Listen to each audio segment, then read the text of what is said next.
ફેઝાન ને પોલીસ દ્વારા માર મારવામાં આવ્યો હતો અને હાલ ફેઝાન જીવન તથા મરણ વચ્ચે ઝોલા ખાઈ રહ્યો હોય ત્યારે જમાલપુર ખાડીના ધારાસભ્ય ઇમરાન ખેડાવાલા તથા પૂર્વ ધારાસભ્ય ગયાસુદ્દીનભાઈ શેખ જે દર્દી છે તેઓની અને તેઓના પરિવારની મુલાકાતે પહોંચ્યા છે। આપણી સાથે ઇમરાન ખેડાવાલા બરોડા પોલીસ કમિશનર શ્રીને પણ અમે વાત કરી હતી, મેં ગયાસુદ્દીન શેખ સાહેબે, અને તેમણે તાત્કાલિક જે પણ એક્શન લેવાના હતા સંતોષકારક એક્શન એમણે લીધા છે। એટલે પોલીસ કમિશનર તરફથી જે કાર્યવાહી થઈ છે એનાથી અમને અને એના પરિવારને પણ સંતોષ છે, આગેવાનોને પણ સંતોષ છે। પરંતુ જે કૃત્યો કરવાવાળા પોલીસવાળા છે એના પર ચોક્કસ એના પર એક્શન લેવા જોઈએ, કેમ કે આ જે ગરીબ વ્યક્તિને એની ધંધા રોજગાર કરવા માટેની જ્યારે એની લારી હોય તેના આટલું મોટું એને બળનો પ્રયોગ કરીને એને ગાડીના નીચે ઘસડીને લઈ જાય અને પોલીસે બિલકુલ બેફામ થઈને આ કરે તો કોઈ પણ સંજોગોમાં ચલાવી ન લેવાય। આ ઘટના 1 તારીખની ઘટના બહુ જ ગંભીર અને દર્દદાયક ઘટના છે। આવી ઘટનાઓ ઉત્તર પ્રદેશ અને બિહારમાં જોતા હતા કે જ્યાં જંગલ રાજ છે, પરંતુ એક સંસ્કારી ગુજરાતની અંદર પોલીસ દ્વારા એક ગરીબ રેકડીવાળાની ઉપર જીપ ચડાવી દેવામાં આવે। હું માનું છું કે ગુજરાતને અને ગાંધી સરદાર સાહેબના ગુજરાતને આ વસ્તુ શોભે એમ નથી। અને અમે વડોદરા તો સંસ્કારી નગરી છે, આખા વિશ્વમાં અને આખા દેશમાં વખણાય છે એક સંસ્કારી નગરી, અને સંસ્કારી નગરીની આવી નૃશંસ ઘટના જે બની છે એને અમે સખત શબ્દોમાં હું અને ઇમરાન ખેડાવાલા વખોડી કાઢીએ છીએ। પોલીસ કમિશનરશ્રીને અમે ગઈકાલે પણ રજૂઆત કરી હતી। એ એક બહુ સજ્જન વ્યક્તિ છે, એમણે કીધું કે હું આરોપીઓને સામે 307 પણ દાખલ કરું છું અને એમની ધરપકડ પર કરું છું। આજે બી જ્યારે આવ્યા ત્યારે ઇમરાન ખેડાવાલા અને મેં સીપી સાહેબ જોડે વાત કરી તો એમણે કીધું કે અમે 307 દાખલ કરી છે અને આરોપીઓને પકડાયા બી છે।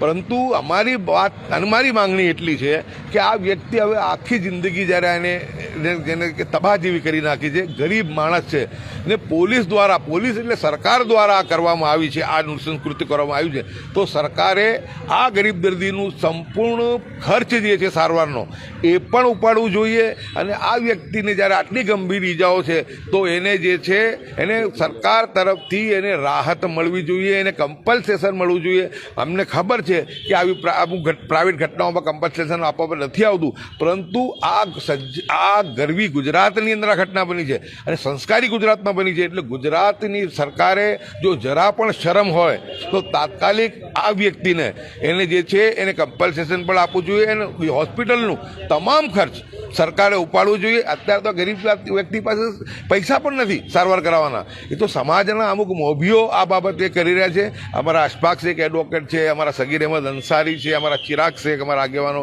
અમારા શબનમબેન છે, એવા ઘણા બધા આગેવાનો પોતાની રીતે મહેનત કરી કોશિશ કરી રહ્યા છે। પરંતુ આપના માધ્યમથી સરકારને અમારી વિનંતી છે, સરકારને અમે પત્ર પણ લખીશું, ટ્વીટ પણ કરીશું કે તમામ ખર્ચ સરકાર ઉપાડે અને દર્દીને કમ્પન્સેશન આપવામાં આવે। અને જ્યારે 7મી તારીખે અમે અમારી ચૂંટણી પ્રવાસમાં છીએ, અમે ચૂંટણી પતે એટલે રૂબરૂ પણ મુખ્યમંત્રીશ્રીને અને રાજ્યના ડીજીપીશ્રીને મળીને આ રજૂઆત કરીશું કે તમામ સારવારનો ખર્ચ છે એ સરકાર આપે અને દર્દીને કમ્પન્સેશન આપે। ફેમિલી તો બચારી ગરીબ એકદમ જેને કહેવાય કે હતાશ ભયભીત છે, ડરી ગયેલા છે, એ ડરી ગયેલા લોકો છે, એમની પાસે પૈસા પણ નથી ઈલાજ કરાવવાના, સમાજ એમની પડખે આવ્યો છે, એટલે તો એ લોકો એમની સાથે છે। એટલું સારું છે કે ડૉક્ટરોનું એટલું કહેવું છે કે ભાઈ અત્યારે એની તબિયત સ્ટેબલ છે, એટલે જે સ્થિતિમાં લાયા હતા એના કરતાં અત્યારે તબિયત સ્ટેબલ છે, પણ આ બધા લાંબા સમયની પ્રક્રિયા છે, એટલે એને આખા જે જીવન સામેનું આ જે જંગ છે એ લડવાની છે અને ગરીબ પરિવાર કઈ રીતે લડી શકશે એક સવાલ છે। એટલે મારી તો સરકારને મારી અને ઇમરાન ખેડાવાલાની આ રજૂઆત રૂબરૂ પણ મુખ્યમંત્રી અને રાજ્યના ડીજીપીને રહેશે કે તમામ હોસ્પિટલનો ખર્ચ સરકાર ચૂકવે અને એને કમ્પન્સેશન આપવામાં આવે અને જે દોષિત પોલીસો છે, જે રાક્ષસ છે, દાનવ છે, એ લોકોએ જે આ ઘટના કરી છે એમને સખતમાં સખત કાર્યવાહી કરવામાં આવે। જી, દોષિત જે પોલીસ કર્મીઓ છે તેઓના વિરુદ્ધમાં સખત જે કાર્યવાહી છે તે કરવામાં આવે તેવી માંગ જે છે તે પૂર્વ ધારાસભ્ય અને હાલના ધારાસભ્ય દ્વારા કરવામાં આવી છે। આપણી સાથે વિસ્તારના જે અગ્રણી છે તેઓ સાથે આપણે વાત કરીશું। જે અશફાકભાઈ, શું કહેશો? આપ લોકોની રજૂઆત તો એવી પોલીસ કર્મીઓને તો પકડી લેવામાં, જે આરોપીઓ છે તેમને પકડી લેવામાં આવ્યા છે, જે પૂર્વ ધારાસભ્ય અને હાલના ધારાસભ્ય પરિવાર સાથે મુલાકાત કરી, શું તેઓ દ્વારા આશ્વાસન આપવામાં આવ્યું અને શું ઉપલા લેવલે રજૂઆત કરવામાં આવશે, શું કહેશો? બિલકુલ અમારા પૂર્વ ધારાસભ્ય ગ્યાસુભાઈ અને હાલના ધારાસભ્ય ઇમરાનભાઈએ બધાએ પણ ખૂબ મહેનત કરી છે, અમારી સાથે સતત કોર્ડિનેશનમાં રહ્યા છે અને કામગીરી કરી છે. અને સાથે સાથે હોસ્પિટલને રિલેટેડ, કોર્ટ કચેરીને રિલેટેડ, કમિશનરશ્રીના રિલેટેડ, આ તમામના રિલેટેડ એમણે પણ અમારા સાથે સતત સંપર્કમાં રહીને અમને જ્યાં જરૂર પડે ત્યાં મદદ કરી છે. અને અમે પણ જે લેખિત કરવાનું હતું, કાયદાકીય રીતે જે લડત લડવાની હતી એ લડવાની હવે શરૂઆત કરી છે અમે. અને હજુ અમારે ઘણી બધી લડત બાકી છે. ડીનોવો ફરિયાદની અમે એપ્લિકેશન આપવાના છે.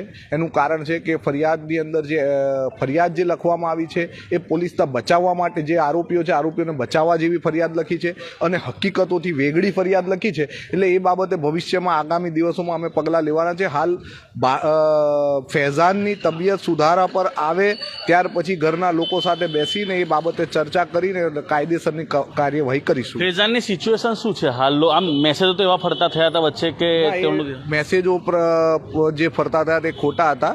ફૈઝાન સ્લોલી સ્ટેબલ થઈ રહ્યો છે. પહેલાં જે હતો એના કરતાં અત્યારની પરિસ્થિતિ ખૂબ સારી થઈ છે એની. क्या कहना चाहोगे आप? आपके हस्बैंड को ऐसा पुलिस की ओर से मारा गया था, क्या कहना चाहोगे? तो मेरा पति तो कोई गुनाह नहीं किया, तो मेरे को इंसाफ चाहिए और मेरा पति अच्छा होना चाहिए. हम लोग गरीब आदमी है, कमाने वाला एक ही है, हम लोग क्या करेंगे? अभी हाँ, मेरा पति है वो. आपके पति को कैसा है? हाँ हाँ, पति को कैसा है आपके? बहुत हालत खराब है उसका. अभी तो वो हिलने डुलने नहीं पाता है, वो तो अभी बोल भी नहीं पाता है, देखने नहीं पाता है. तो हम लोग क्या करेंगे? अभी मेरा शादी का साल भर नहीं हुआ, तो हम लोग क्या करेंगे अभी? मेरे को इंसाफ चाहिए. तो ये जो अभी धारासभ्य ने लोग आए थे, उन्होंने विधायक जो आए थे, हाँ. उन्होंने क्या आपको आश्वासन दिया? अभी आए थे, कुछ कहा? हाँ, वो लोग तो बोला कि यहाँ आप लोगों को इंसाफ मिल जाएगा. पुलिस के काम को लेकर, पुलिस के कामगिरी जो है उसको लेकर आप क्या कहना चाहोगे? पुलिस कैसे काम करे?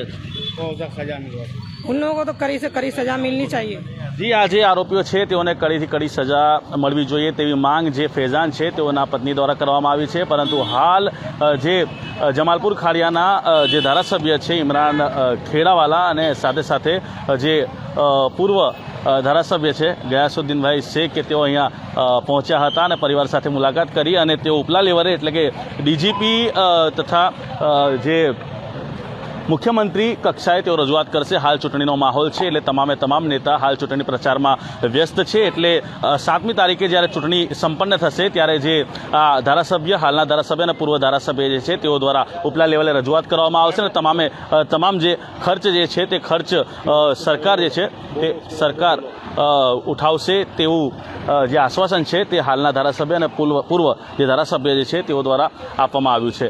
પરંતુ આપને જણાવી દઈએ કે પહેલી તારીખના રોજ જે પ્રકારે સયાજીગંજ વિસ્તાર સ્થિત રેલવે સ્ટેશન પાસે લારી ઊભી રાખતા, આમલેટની લારી ચલાવતા અને પોતાના ઘરનું ગુજરાન ચલાવતા એવા ફૈઝાન જે છે તે ફૈઝાનને લારી બંધ કરવા બાબતે કંઈક પોલીસની સાથે તૂતુમેમે થઈ હતી અને ત્યારબાદ આ જે મારામારીના દ્રશ્યો સર્જાયા હતા ત્યારે પોલીસ દ્વારા જે મારવામાં આવેલો અને ડ્રાઈવર, 2 પોલીસકર્મી અને એક ડ્રાઈવર, જે પોલીસ દ્વારા મોહમ્મદ મુબશીર તથા રઘુવીર અને કિશનભાઈ આમ કુલ 3 જેટલા જે ઇસમો છે તેઓને પકડી પાડવામાં આવ્યા છે અને કલમ 307, 323, 325, 504, 114 તથા જીપી એક્ટ 135 મુજબનો જે ગુનો જે છે તે દાખલ કરવામાં આવ્યો છે અને પોલીસ દ્વારા આગળની જે કાર્યવાહી છે તે કાર્યવાહી હાથ ધરવામાં આવી છે.